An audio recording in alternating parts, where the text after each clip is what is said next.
KKMD 839와 터키 칸에 이어 KF-21 48대 구매 확정한 프라보워. 이제 KF-21은 필요 없다며 까대던 인도네시아 언론, 순식간에 태세 전환?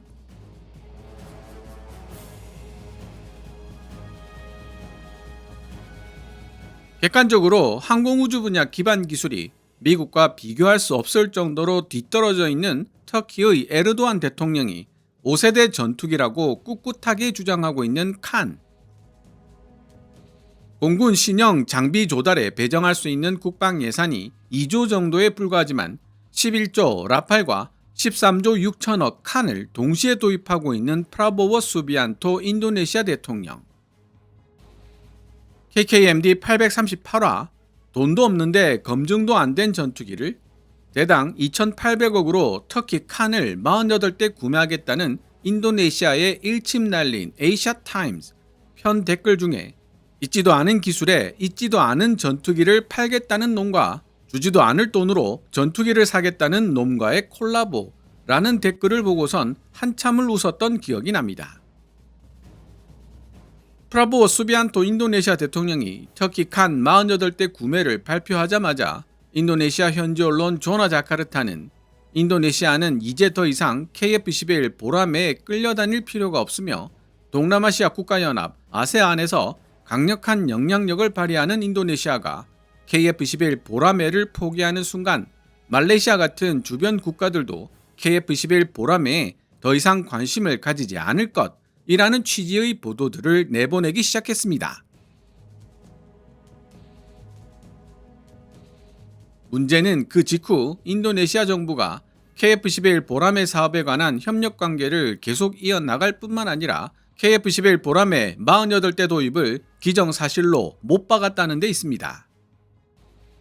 KF-21 보라매는 칸과 같은 5세대 전투기가 아닌 4.5세대 전투기에 불과하며 칸보다 정교하지 못한 전투기라고 한창 물어뜯던 조나 자카르타 입장에서 봤을 때 인도네시아 정부의 KF-21 보라매 48대 도입 발표는 매우 곤란한 뉴스였을 가능성이 높습니다. 하지만 깊이 있는 군사적 분석에 기반하지 않고 포퓰리즘에 기반하여 뉴스를 만들어내던 매체답게 태세를 전환하는 것은 손바닥 뒤집듯 쉬운 일이었나 봅니다. KF-21 보라매가 인도네시아에 왜 필요하고 인도네시아가 어떤 이익을 얻을 수 있는지를 알려주는 기사를 지체 없이 실었기 때문입니다. 그럼 순식간에 태세를 전환한 인도네시아 현지 언론 조나 자카르타가 2025년 6월 16일에 게재한 기사를 번역해본 후 제 생각을 간단하게 말씀드리도록 하겠습니다. 조나 자카르타 기사 원문은 노란색 글자로 제 개인적인 생각이나 역주는 하얀색 글자로 표시됩니다.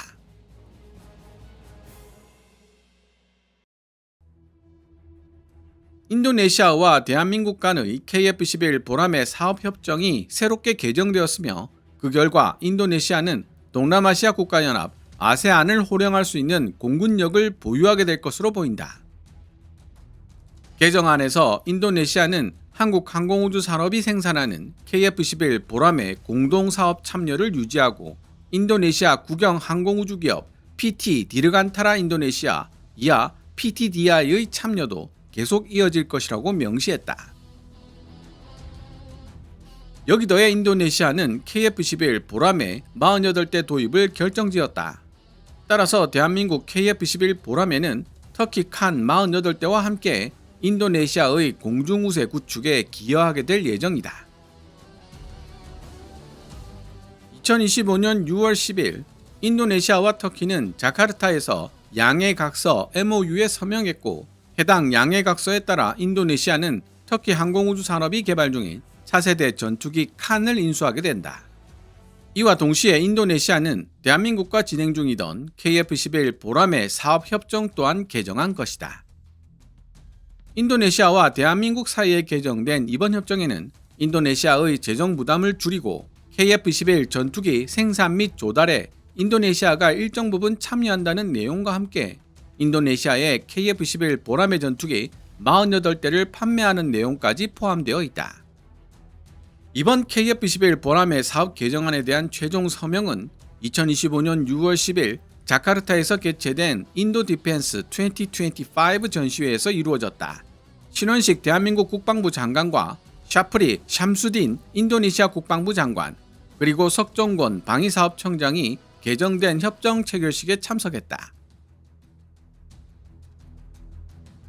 새롭게 개정된 협정으로 인도네시아의 재정적 부담은 약 11억 7천만 달러, 한화 1조 6천억에서 약 4억 3,800만 달러, 한화 6천억 규모로 줄어들었다. 이번 개정안에는 대금 일부를 팜유와 커피로 부분 결제하는 등 새로운 결제 방식도 추가되었다. 2025년 6월 15일 터키 군사 전문지 털데프의 보도에 따르면 인도네시아는 개정 협정 체결 후 90일 이내에 미화 2,190만 달러, 한화 300억 정도를 지급할 것으로 예상된다. 인도네시아는 이미 미화 686만 달러, 한화 90억 정도를 1차 납부금으로 지급한 바 있다. 개정 이전에 개발 분담금이 장기간 체납되는 불상사가 있었음에도 불구하고 개정된 협정은 인도네시아에 KF-11 보람에 48대를 수출한다는 내용을 여전히 유지하고 있다.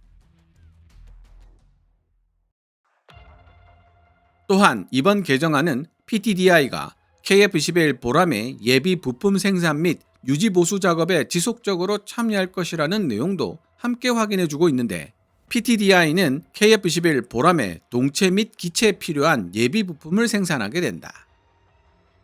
대한민국과 인도네시아는 이번 개정안을 통해 더 큰 그림을 그리고 있으며, 비근한 예로 개정된 협정 조건은 KF-11 보람의 개발 및 수출 잠재력의 지속적인 발전을 보장하기 위해 이전보다 더욱 명확한 재정 로드맵을 제시하고 있다. 2010년 양해각서가 체결되고 2015년부터 시작된 KF-11 프로그램은 현재 시제기들을 사용한 테스트 단계까지 도달해 있는데, KF-11 보람의 시제기 6대가 초음속 비행 및 각종 무장 통합을 포함한 비행 테스트를 진행 중이다.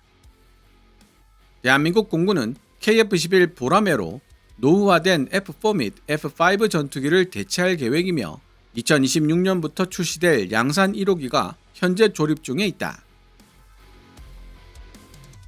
KF-11 보람회 사업 관련 협정이 개정된 덕분에 인도네시아는 KF-11 프로그램의 유일한 해외 파트너로 계속 남아있을 수 있게 되었다. 인도네시아는 작전 역량과 산업 접근성을 유지하는 동시에 비용을 절감할 수 있는 방안을 찾고 있다. 그런 점에서 이번 KF-11 보람회 사업 개정안은 대한민국이 인도네시아에 대해 느끼고 있는 몇 가지 주요 우려 요소들을 해소하고 세계 전투기 시장에서 KF-21이라는 한국산 플랫폼의 신뢰성을 한층 더 높여주는 계기가 될 수 있는 것이다. KF-21 보람회 수출이 유망한 잠재적 시장으로 동남아시아, 중동, 아프리카 등을 들 수 있다. 기술 데이터 유출 의혹을 비롯한 여러 문제들로 어려움을 겪고 있음에도 불구하고 대한민국은 인도네시아와 협력 관계를 계속 유지하고 있다. 강구영 카이 사장은 KF-11 보람회 사업에 있어 인도네시아의 역할이 매우 중요하다고 강조했다. 동남아 국가연합 아세안 전투기 시장에서 인도네시아는 존재 그 자체만으로도 KF-11 보람회의 영향력을 한층 더 강화시켜줄 수 있는 힘을 지니고 있기 때문이다. 그래서 인도네시아가 터키의 차세대 전투기 칸에 관심을 보이기 시작했을 때 강구영 사장은 걱정을 감출 수가 없었다. 5세대 스텔스 전투기인 칸은 KF-11 보람회보다 더욱 정교한 전투기이기 때문이다. 사실 인도네시아가 칸을 선택하면서 부담 없이 KF-11을 포기할 수 있는 상황이었지만 인도네시아가 KF-11 보람회 사업에서 탈퇴할지도 모른다는 강구영 사장의 걱정은 기우로 끝나고 말았다. 협정 개정을 통해 참여 지분이 축소되기는 했지만 인도네시아가 여전히 KF-11 보람회 사업에 참여할 의지를 표명하고 있기 때문이다. 조나 자카르타가 인도네시아 언론이고 팔은 안으로 굽는다는 점을 염두에 두고 기사를 읽으려 무던히 노력하고 있지만 기본적인 사실관계는 바로잡아야 할 것 같습니다. 터키가 개발 중인 차세대 전투기 칸을 5세대 전투기라고 부르는 것이나 KF-11 보람회보다 더 정교한 전투기라고 설명하는 것은 객관성이 담보되어 있지 않습니다. 기사 후반부에 터키가 칸을 두고 미국의 5세대 전투기 F-35와 경쟁 가능할 뿐만 아니라 심지어 더 나은 성능을 보여줄 수 있는 전투기라고 자화자찬하는 내용이 나오는데요. 그게 사실이라면 터키 칸은 이미 불티나게 팔리고 있어야 정상입니다. F-35 라이트닝 2는 단순히 우수한 스텔스 기능을 보유하고 있다는 사실 때문에 5세대로 분류되는 것은 아닙니다. 프랑스 싱크탱크 IFRI가 지적하고 있듯이 프랑스 라팔도 맥없이 나가떨어질 만큼 강력한 성능을 지닌 우수한 센서 및 센서 통합 능력 역시 5세대 전투기 F-35의 강력한 무기입니다. 그런데 자칭 5세대 전투기인 칸이 도대체 어떻게 F-35와 경쟁 가능한 센서 및 센서 통합 능력을 탑재할 수 있다는 말인지 도통 이해할 수가 없습니다. 터키가 프랑스보다 더 우수한 항전 장비 개발 능력을 보유하고 있다면 모를까, 미국이 이런 센서 및 센서 통합 능력을 직접 터키로 수출하지 않는 이상 불가능한 이야기라는 뜻이죠. 838화를 통해서도 강조했지만 KF-11 보라매의 기술 자립도와 터키 칸의 기술 자립도 사이에는 현저한 차이가 있습니다. 2024년 2월 21일 CJ1호기가 11분 정도의 초도 비행에 성공한 이후 1년 4개월이 지나도록 터키 칸의 테스트 비행은 2번에 불과하고 테스트에 본격적으로 사용할 시제기 4대도 아직 제작하고 있는 중입니다. 그에 비해 KF-11 보라매는 2022년 7월 19일 초도 비행에 성공, 터키 칸보다 3배 이상 긴 시간인 33분 동안 비행했고 이후 3년 동안 1,000회 이상의 테스트 비행에 임했습니다. A사 레이더와 장거리 공대공 미사일 미티어, 단거리 공대공 미사일 아이리스-T의 통합도 거의 완료된 상황이고요. 객관적으로 어느 쪽이 기술적으로 더 정교한 전투기일지 이 정도면 드러나지 않을까요?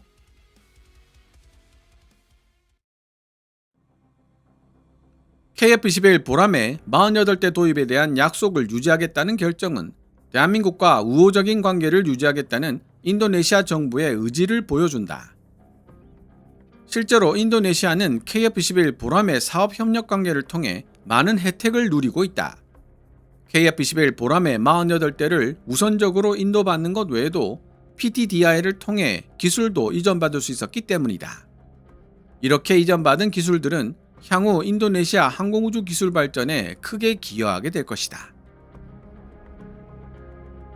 여기서 잊지 말아야 할 것은 KF-11 보라매가 현대 공중전에 대비하여 설계된 최첨단 전투기라는 사실이다. 실제로 KF-11 보라매는 차세대 전투기 플랫폼으로 진화를 염두에 두고 설계되었다. 결과적으로 인도네시아는 KF-11 보라매의 진화를 통해 지속적인 혜택을 누릴 수 있다는 뜻이 되는데, 카이 강구영 사장의 설명에 따르면 KF-11 보라매는 5세대 전투기를 넘어 6세대 전투기로도 개발될 수 있다. 전략적인 관점에서 봤을 때 인도네시아는 48대의 KF-11 보라매와 48대의 칸을 동시에 운용할 예정이기 때문에 동남아시아 국가연합 아세안에서도 손꼽히는 공중우위를 확보할 가능성이 높다.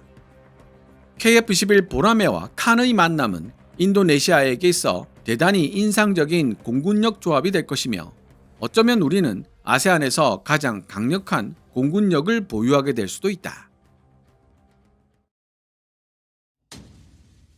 인도네시아가 과연 48대의 KF-11 보라매와 48대의 칸을 동시에 운용할 수 있을지 여부는 시간을 두고 지켜봐야 할 문제입니다.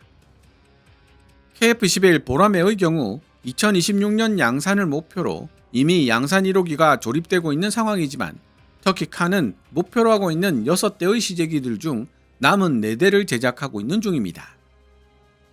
터키는 빠르면 2028년, 늦어도 2029년부터 칸을 양산하겠다고 큰소리치고 있지만, KF-11 보라매처럼 테스트 비행을 2,000회 이상 수행할 계획이라면 정말 빡빡하기 이를 데 없는 테스트 일정이 될 것으로 보입니다. 또 한 가지 짚고 넘어가고 싶은 부분은 대당 가격 2,800억인 터키 칸은 대당 가격 1,200억대인 KF-11 보라매보다 가성비가 현저하게 떨어지고 예비 부품 수급도 여의치 않을 가능성이 높다는 점입니다. 칸이 만에 하나 진정한 의미의 5세대 전투기로 개발된다고 하더라도 운용 및 정비를 할 때 KF-21 보라매보다 더 많은 인력과 비용이 필요할 수밖에 없고 핵심 부품을 해외에서 도입해야 할 정도로 기술 자립도가 현저히 떨어지는 칸이기 때문에 예비 부품 조달에 걸리는 시간과 비용도 기술 자립도가 높은 KF-21 보라매보다 많을 수밖에 없습니다. 개인적으로는 가성비 좋은 첨단 4.5세대 전투기 KF-21 보라매를 100대 정도 도입하여 운용하다가 5세대 사양인 KF-21EX가 등장하면 그때 필요에 맞게 일부를 EX 버전으로 개량하는 것이 인도네시아가 구현할 수 있는 최고의 시나리오라고 생각하고 있습니다. 물론 프라보오 수비안토 인도네시아 대통령은 저와 다른 생각과 목적을 가지고 있겠지만요.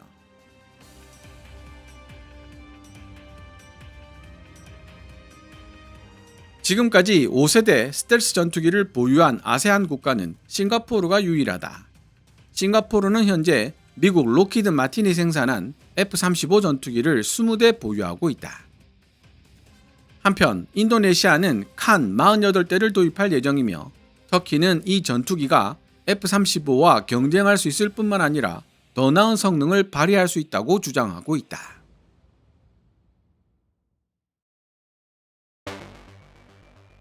지금까지 인도네시아 현지 언론 조나 자카르타가 2025년 6월 16일에 게재한 기사를 번역해 보았습니다. 불과 며칠 전까지 터키 칸이 있으니 이제 KF-21 보라매는 필요 없다고 대놓고 까대다가 인도네시아 정부의 48대 구매 발표 이후 태세를 손바닥 뒤집듯 전환한 조나 자카르타의 모습을 보고 있자니 웃음이 절로 나는데요. 엄청난 인구와 거대한 영토를 지닌 인도네시아에게 있어 공군 현대화는 더 이상 미룰 수 없는 과업입니다.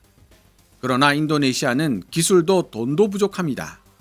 대당 2,800억에 가까운 프랑스 라팔이나 터키 칸은 그런 면에서 이상적인 대안이 되기 어렵습니다. 대한민국과 KF-21 보라매 사업을 함께 하겠다고 결정한 전 인도네시아 대통령 조코 위도도 역시 저와 비슷한 생각을 하고 있었겠죠. 현재 주어진 예산안에서 인도네시아 공군을 현대화시키는 동시에 5세대, 6세대 전투기로 대표되는 미래 공중전을 대비할 수 있는 이상적인 대안은 시대에 뒤떨어진 설계를 지닌 라팔이나 5세대 전투기를 표방하지만 알맹이를 신뢰할 수 없는 칸이 아니라 향후 단계적으로 진화가 가능한 KF-21 보라매라는 사실은 해외 군사 전문지들도 인정하고 있는 사실입니다. 프라보오 수비안토 인도네시아 대통령도 어쩌면 향후 10년 안에 터키 칸을 실제로 인도받기는 어려울 것이라는 사실을 이미 알고 있는 것 아닐까라는 생각이 들었습니다. 마찬가지로 레제프 타이프 에르도안 터키 대통령도 인도네시아가 돈이 없다는 사실을 알고 있었을 가능성이 높죠. 그럼에도 불구하고 아직 기술도 없고 존재하지도 않는 전투기를 사고 파는 두 대통령의 노림수는 무엇일까요? 이 질문에 대한 시청자 여러분들의 생각은 어떻습니까? 오늘 KKMD에서 준비한 내용은 여기까지입니다. 방송되었던 내용들은 KKMD 공식 블로그에서도 만나보실 수 있으니 구글이나 네이버 검색창에서 KKMD를 검색해 보시기 바랍니다. KKMD는 여러분들께서 챙겨봐 주시는 광고 수익으로 운영되고 있습니다만 영상 제작을 직접 지원하고 싶다면 농협 94812-16701호로 후원해 주셔도 됩니다. 지금까지 시청해 주셔서 감사합니다. 케빈즈 밀리터리 채널 KKMD